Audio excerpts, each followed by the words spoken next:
अस्सलाम वालेकुम साथियों, जैसा कि आज ये सामूहिक विवाह समारोह हो रहा है, सबसे बड़ी खुशी की बात यह है कि सल्तनत जैसे कस्बे में एक संस्था जिसने ये शुरुआत की। हर आदमी चाहता है कि कोई काम करे, लेकिन काम करने के लिए उसे टीम की जरूरत होती है, साथियों की जरूरत होती है, क्योंकि अकेला जो है बहुत सारे काम ऐसे कि आदमी अकेला नहीं कर सकता, जिसमें बहुत सारे लोगों की जरूरत पड़ती है। तो दर्पण समाज सेवा समिति जब बनी तो इसमें शाहिद मास्टर जी जो थे उनसे हमारी अक्सर मुलाकात हुआ करती थी और उनका वो बहुत बड़ा सपना था। हालांकि उनके पास संसाधन नहीं थे, लेकिन उनका सपना था और उन्होंने शुरुआत कर दी। और आज मैं देख रहा हूँ कि भाई आज उनकी रूह को, उनके लिए हम इशारे सवाब खास तौर से, क्योंकि उन्होंने इसकी शुरुआत की थी, तो आप लोग उनके लिए मग़फ़िरत, अल्लाह ताला उनकी मग़फ़िरत करे। और एक हमारे हाजी मुन्ना साहब जो बहुत ही संस्था के काम करते थे, हाजी मुन्ना साहब का अचानक इंतकाल हो गया था अभी 2025 में, तो उनके इशारे सवाब के लिए भी आप दुआ करें, अल्लाह ताला उनकी मग़फ़िरत फरमाए।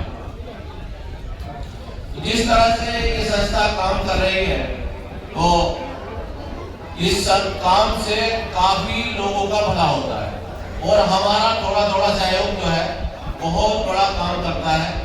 और हजारों साल नल की सबकी बेनूरी पे रोती है, वो बड़ी मुश्किल से होता है। चमन में दिगावत पैदा अल्लामा इकबाल साहब ने बहुत पहले लिखा था। अल्लामा इकबाल साहब ने लिखा था, सारे जहां से अच्छा हिंदुस्तान हमारा, हम बुलबुलें हैं इसकी, ये गुलसिता हमारा। तो आज हिंदुस्तान को मजबूत करने की जरूरत है। हालांकि बहुत मजबूत है हमारा देश, हम परमाणु शक्ति है, लेकिन इसके बावजूद आर्थिक रूप से भी मजबूत है। लेकिन मैं आपको बता, कुछ ताकतें ऐसी हैं जो हमारे यहाँ समाज में विघटन कर रही है, समाज में नफरत पैदा कर रही है।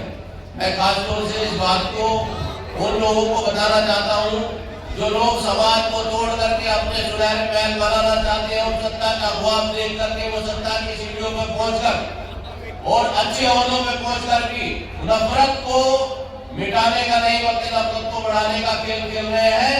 उन्हें आज सदन में आकर के देखना चाहिए कि यहाँ दर्पण समाज सेवा समिति के बैनर तले यहाँ हिंदू लड़कियों की शादी भी हो रही है, मुस्लिम लड़कियों की भी शादी हो रही है। ये उन लोगों के मुंह पे करारा तमाचा है जो हमें बांटना चाहते हैं। जंग आजादी के लिए जब लड़ाई चल रही थी तो एक ही बंदे से एक मुसलमान को भी हिंदुओं को फांसी दी जा रही थी। ये स्वतंत्रता हमें ऐसी प्राप्त नहीं हुई, इसके लिए हमारे बुजुर्गों ने बहुत बड़ी कुर्बानियां दी है। इसमें हर समाज ने कुर्बानियां दी है। और जिन दाढ़ी और टोपी वालों को देख करके बहुत सारे सोशल मीडिया पे उल्टी सीधी बातें लिखते हैं, मैं उनसे कहना चाहता हूँ कि ये दारुल उलूम देवबंद से लेकर के और जितने भी मदारिस है, अगर उनके उलमाओं का इतिहास देखोगे और उनकी कुर्बानियों को पढ़ोगे, तो जब मैंने जंगे आजादी में हिंदुस्तानी मुसलमानों का हिस्सा इस किताब को पढ़ा तो मैं देख करके दंग रह गया। जलियांवाला बाग के अंदर 440 मुसलमानों की कुर्बानी दी गई। 440 मुसलमानों को गोलियों से भूना गया था, हजारों गोलियों से भूने गए, उसमें 440 मुसलमान भी थे। इसी तरह से 1857 से लेकर के आज तक तो हर समाज ने कुर्बानी दी है, किसी एक समाज का हक नहीं है।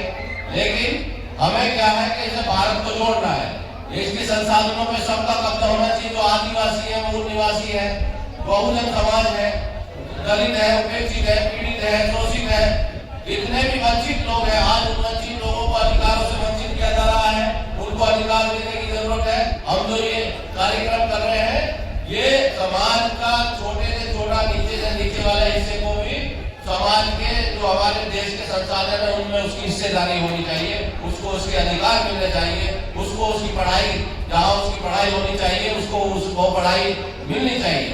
और जब तक हमें शिक्षा, स्वास्थ्य और न्याय ये अधिकार नहीं मिलेंगे तो हम कहीं ना कहीं ये समझते हैं कि जिनके साथ नाइंसाफी हो रही है उनको इंसाफ देने की जरूरत है और इंसाफ दिलवाने की जरूरत है। और जिसमें भी जो भी पढ़ा लिखा समाज है, जागरूक लोग हैं, उनकी जिम्मेदारी बनती है कि वो आगे बढ़ चढ़ करके भाग लें।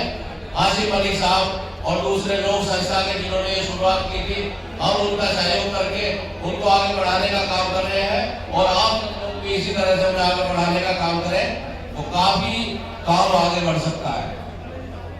तो संस्था ने जो बीड़ा उठाया, हर साल ये माशाल्लाह प्रोग्राम हो रहा है तो बहुत अच्छी बात है।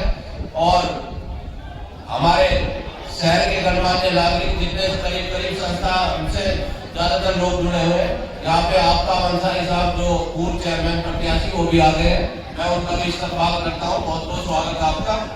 और हमारे बहुत सारे बहुत ही हजरात अभी नहीं आए हैं, किसी न किसी मशगूलियत की वजह से वो नहीं आ पाते हैं, कोई वजह रहती है।